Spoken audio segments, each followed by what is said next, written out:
ఓం శ్రీ సదాశివాయ నమ. శ్రీ చంద్రశేఖరాయ నమ. సనాతన ధర్మంకి అందరికీ కూడా స్వాగతము. మనము ఎంతో విశిష్టమైన కార్తీక మాసంలో ప్రతిరోజు కూడా కార్తీక పురాణం చెప్పుకుంటున్నాము. అందులో భాగంగా ఇంతవరకు కూడా 12 రోజులు పూర్తయ్యాయి. ఈరోజు 13వ రోజు. ఇంతవరకు కూడా ఈ 12 రోజుల పురాణం ఎవరైనా వినకపోతే గనక దాన్ని కూడా వినండి. అలాగే ఈ కార్తీక పురాణాన్ని మీ బంధుమిత్రులకు కూడా షేర్ చేయండి.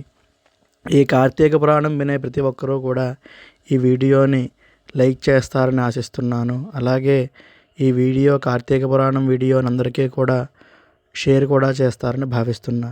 ఇక ఈరోజు కార్తీక పురాణంలో 13వ రోజు కన్యాదాన మహిమ గురించి చెప్పుకుందాము. ఇక కార్తీక పురాణం ప్రారంభించుకుంటే, ఓం శుక్లాంబరధరం విష్ణుం శశివర్ణం చతుర్భుజం ప్రసన్నవదనం ధ్యాయేత్ సర్వవిఘ్నోపశాంతయే అగజానన పద్మార్కం గజానన మహర్నిశం అనేకదం తం భక్తానాం ఏకదం తముపాస్మహే. వక్రతుండ మహాకాయ కోటిసూర్య సమప్రభ నిర్విఘ్నం కురు మే దేవ సర్వకార్యేషు సర్వదా. సరస్వతే నమస్తుభ్యం వరదే కామరూపిణి విద్యారంభం కరిష్యామి సిద్ధిర్భవతు మే సదా.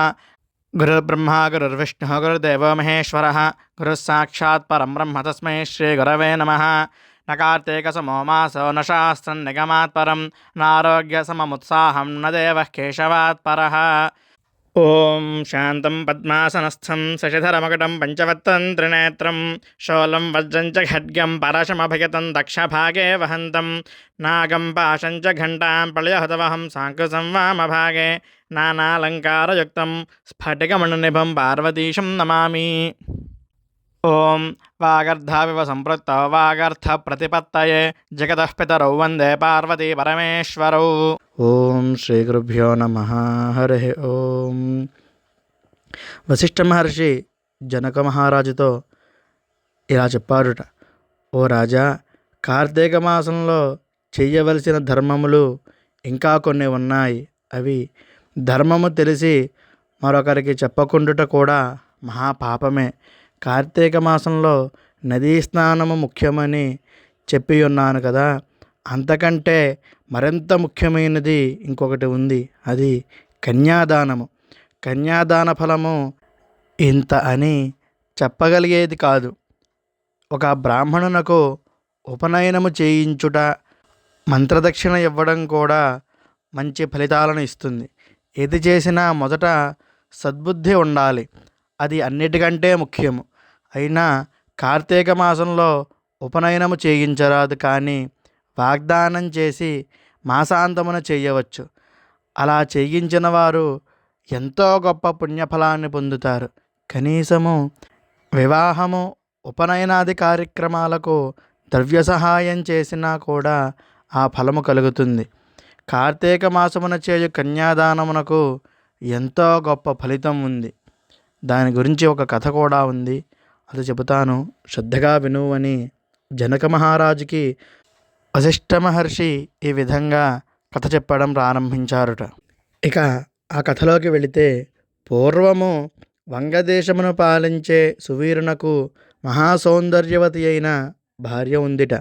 సువీరుడు క్రూరుడుట, కానీ అతని భార్య మాత్రం సుగుణవతిట. ఒకానొక సమయంలో సువీరుని రాజ్యమైన వంగదేశాన్ని శత్రువులు ఆక్రమించారుట. సువీరుడు భార్యతో సహా అరణ్యాలకి పారిపోయి నర్మదా నదీ తీరంలో ఒక చిన్న పర్ణశాల నిర్మించుకొని అరణ్యంలో లభించే కాయగూరలు, కందమూలాలు తిని కాలం వెళ్ళబుచ్చుతున్నారుట. కొంతకాలానికి అతని భార్య గర్భవతి అయ్యిందిట. ఒకానొక శుభముహూర్తంలో ఆమె ఒక సౌందర్య రాశి అయిన అందమైన కుమార్తెను కనిందిట. రాజదంపతులు ఆ బాలికను ఎంతో గారాబంతో పెంచుతున్నారుట. మరికొంతకాలానికి ఇంకొక కుమార్తె కూడా జన్మించిందిట.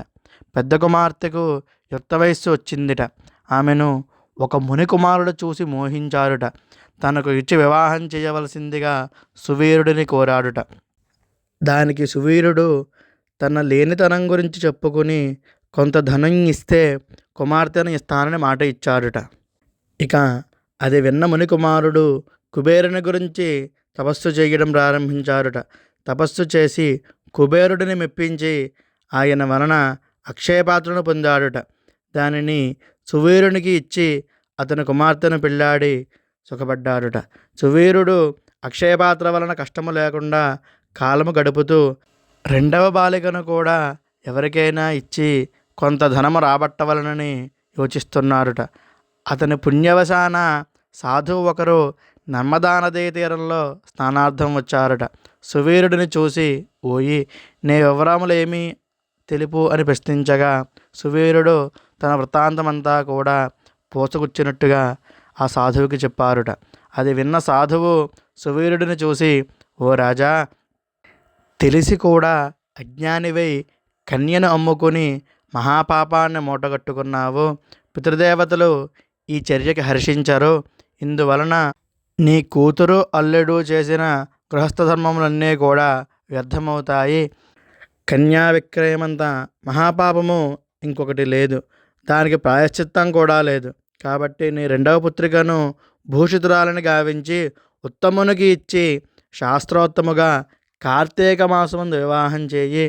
అలా చేసిన కన్యాదానం వల్ల నీ పాపాలన్నీ కూడా నశించి సుఖము పొందుతావని చెప్పగా సువీరుడు అల్పబుద్ధి గలవాడై, ఓ సన్యాసి, దానము ధనము కంటే ఎన్నటికీ ఎక్కువ కాదు.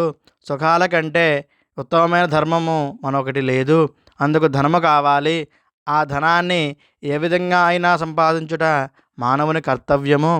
అన్ని సుఖాలు ధనం వల్ల లభిస్తాయి. శరీరమాద్యం ఖలు ధర్మ సాధనం. శరీరం ఉన్న కదా ధర్మములు. కాబట్టి ధనం లేకుండా కన్యాదానమును ఎన్నటికీ చెయ్యను అని నిష్కర్షగా చెప్పాడుట.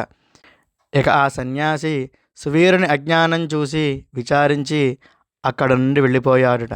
సువీరుడు చేసిన ఈ కన్యా విక్రయ మహాపాపం వలన అతని పూర్వీకులందరూ కూడా యమలోకానికి చేరారుట. చేరి అక్కడ నరకబాధలు అనుభవిస్తున్నారుట. సువీరుని పూర్వీకుడైన శృతకీర్తి అను పుణ్యాత్ముడు కూడా సువీరుని అజ్ఞానానికి తన పుణ్యఫలమంతా కూడా పోగొట్టుకొని యమభటులచే యమలోకానికి తీసుకురాబడ్డారుట. ఏనాడు అన్యాయము అధర్మమును చేయని శృతకీర్తి తనను నరకానికి తీసుకువచ్చిన కారణం తెలియగోరి యమధర్మరాజును సందర్శించి, ఓ యమధర్మరాజా, ధర్మరాజునని పేరు కాంచావు కదా, ఇంతకన్నా వేరొక అధర్మం ఉందా అని ప్రశ్నించగా అతనిని చూసి యముడు ఇలా చెప్పారుట. ఓ శృతకీర్తి, నీవు న్యాయమూర్తివి, ధర్మమూర్తివి, నిజమే. కానీ నీ వంశంలోని వాడు అయిన సువీరుడు అజ్ఞాని అయి దురాచారి అయి కన్యా విక్రయం అనే మహాపాపం చేశాడు. అందువలన అతని పూర్వీకులందరూ నరకబాధను అనుభవించి ఆ తరువాత హీన నీచ జన్మములు ఎత్తవలసి ఉంది అని చెప్పారుట. అది విని శృతకీర్తి, దీనికి ఉపాయాంతరం ఏమీ లేదా అని యముడిని ప్రశ్నించారుట. ఇది విన్న యమధర్మరాజు శృతకీర్తితో ఇలా చెప్పారుట. ఓ మహారాజా శృతకీర్తి, లేక ఏమి, నీవు ఈ దేహముతో అతని వద్దకి వెళ్ళు. అతనికి మరి ఒక కుమార్తె ఉంది. అలంకరించి ఆమెను కార్తీక మాసంలో ఎవరికైనా కన్యాదానం చేయించు. ఇందువలన మీకు నిష్కృతి కలుగుతుంది అని చెప్పారుట. దానికి శృతకీర్తి, కన్యాదానానికి ఎంత ఫలము ఉందా అని యముడిని అడిగారుట. ఆ ప్రశ్నకు యముడు, ఓ మహారాజా, కన్యాదాన ఫలము ఎంత అని చెప్పడానికి వీలు లేదు. గోవులకు కానీ బ్రాహ్మణులకు కానీ వివాహం చేసినా కూడా ఈ ఫలము కలుగుతుంది. ఇందువల్ల పితృదేవతలు ఆనందిస్తారు, వారికి పుణ్యగతులు కలుగుతాయి.